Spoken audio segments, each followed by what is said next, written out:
Hello everyone. Today we will talk about how to fix or how to solve the problem of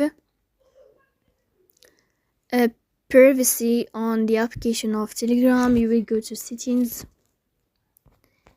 Here you will go to apps, default apps, app settings.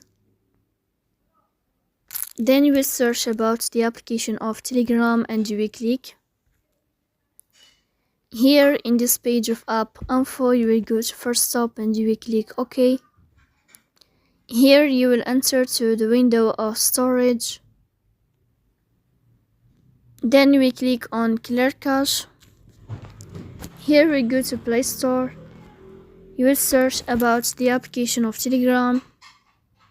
Then you can uninstall your app and you can install it again. So please don't forget to support us by like and subscribe. See you next time. And thank you for your watching.